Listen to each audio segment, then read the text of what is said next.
ये एपिसोड भी स्टार्ट होता है बिल्कुल उसी सीन से जहाँ पर हम देखते हैं कि लीडर होंग ने उस टेंटिकल मॉन्स्टर की बॉडी को मिस्ट आइलैंड पर रख दिया था। अब हम वहाँ पर मौजूद सभी सोल्जर्स को देखते हैं जो कि उस टेंटिकल मॉन्स्टर की बॉडी को देखकर बहुत ही अजीब सा रिएक्शन दे रहे थे, यानी कि उनके फेस के इंप्रेशन चेंज हो गए थे। ये देखकर कमांडर जिया अपने मन में कहते हैं कि ये टेंटिकल एम्परर बीस्ट मारा गया है, जिस वजह से इस मिस्ट आइलैंड का बैलेंस बिगड़ जाएगा और इस वजह से यहाँ की सारी सिचुएशन भी चेंज हो जाएगी। कमांडर जिया यहाँ पर किस सिचुएशन की बात कर रहे हैं ये हमें थोड़ी ही देर में मालूम हो जाएगा। अब हम देखते हैं कि यहाँ पर मौजूद सभी वॉरियर्स एक दूसरे की तरफ बहुत ही ज्यादा अजीब नजरों से देख रहे थे, जैसे कि ये अभी फाइट करके एक दूसरे को मार डालेंगे। तभी हम लीडर होंग को देखते हैं जो कि ऊपर आसमान में खड़े इन्हीं वॉरियर्स की तरफ देख रहे थे और यहाँ से हमें मालूम हो जाता है कि ये सभी वॉरियर्स एक दूसरे पर अटैक क्यों नहीं कर रहे, क्योंकि ये सभी लीडर होंग से डरते हैं और लीडर होंग ने इन्हें पहले ही बता रखा है कि अगर तुम में से किसी ने अपने स्वार्थ के लिए एक दूसरे वॉरियर पर अटैक किया तो मैं और वॉरियर ली शन मिलकर उस वॉरियर को मार डालेंगे और कोई भी हमें ऐसा करने से नहीं रोकेगा। यही वजह है कि ये सभी वॉरियर्स ट्रेजर्स के लालच में एक दूसरे की तरफ इतनी अजीब निगाहों से देख रहे हैं, लेकिन आगे बढ़कर अटैक नहीं कर रहे क्योंकि इन सब के दिलों में लीडर होंग का खौफ है। अब हम उस टेंटिकल मॉन्स्टर की डेड बॉडी को देखते हैं जिसके पास काफी सारे फाइटर जेट्स जा रहे थे। ये देखकर फैंग कहता है कि ये टेंटिकल मॉन्स्टर तो अब मारा गया है, इसलिए हम अभी आगे बढ़कर लेक के अंदर जाकर ट्रेजर्स को ढूंढ सकते हैं। ये सुनकर कमांडर जिया फैंग से कहते हैं नहीं,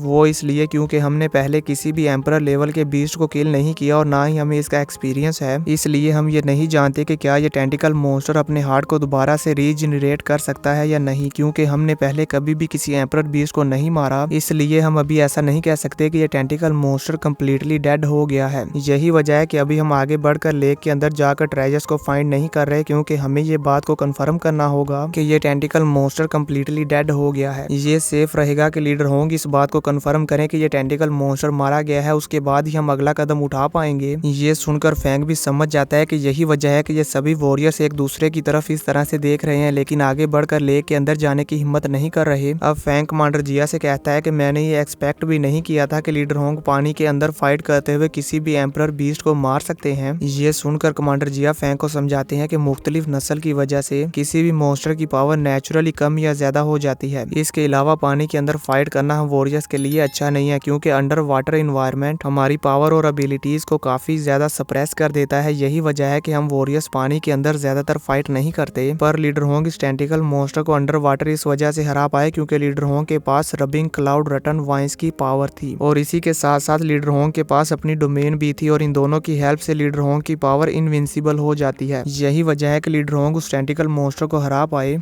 और लीडर होंग की इस डोमेन की वजह से लीडर होंग बहुत ही ज्यादा पावरफुल हो जाते हैं। अब क्योंकि लीडर होंग अभी सिर्फ स्टार ट्रैवलर लेवल 6 के फाइटर हैं, लेकिन फिर भी वो स्टार ट्रैवलर के लेवल पर मौजूद सभी वॉरियर्स में इनविंसिबल है, यानी कि अगर कोई वॉरियर लीडर होंग के लेवल का है और वो लीडर होंग के साथ फाइट करे तो लीडर होंग की पावर उससे कई गुना ज्यादा होगी और लीडर होंग उसे बहुत ही आसानी से हरा देंगे। ये सुनकर फैंग काफी ज्यादा हैरान हो जाता है और कहता है star traveller level invincible. Commander Jia Fang को बताते हैं कि इसका मतलब ये है कि अभी भी काफी सारे वॉरियर्स स्टार ट्रैवलर के लेवल पर हैं, लेकिन लीडर होंग अभी भी उन सभी वॉरियर्स में इनविंसिबल है, यानी कि वो सभी वॉरियर्स स्टार ट्रैवलर के लेवल पर हैं और उनका लेवल भी लीडर होंग के बराबर है, लेकिन फिर भी लीडर होंग उन सब से ज्यादा पावरफुल है। ये सुनकर फैंग भी खुश हो जाता है और अपने मन में सोचता है कि कोई ना कोई एक दिन ऐसा जरूर आएगा जिस दिन मैं भी अकेला किसी एम्परर बीस्ट को अपने हाथों से किल करूंगा। व्यू चेंज होता है, वॉरियर ये साइड और एल्डर फियोना को देखते हैं। एल्डर फियोना वॉरियर ये साइड के पास आकर कहती है ये टेंटिकल मॉन्स्टर तो मारा गया है, इसलिए अब हमें क्या करना चाहिए। ये सुनकर वॉरियर ये साइड एल्डर फियोना को वहीं पर चुप करवा देते हैं और वेट करने का कहते हैं। अब हम वॉरियर मू हेनरिसन और वॉरियर सोकोलोव को देखते हैं जो कि एक दूसरे के आमने सामने थे। वॉरियर मू हेनरिसन वॉरियर सोकोलोव से कहते हैं अच्छा यही होगा कि तुम वापस चले जाओ और जाकर एक बार बनाओ, बजाय इसके कि तुम लेक के अंदर जाकर ट्रेजर्स को ढूंढते हुए अपने दिमाग को वोडका की वजह से जला दो।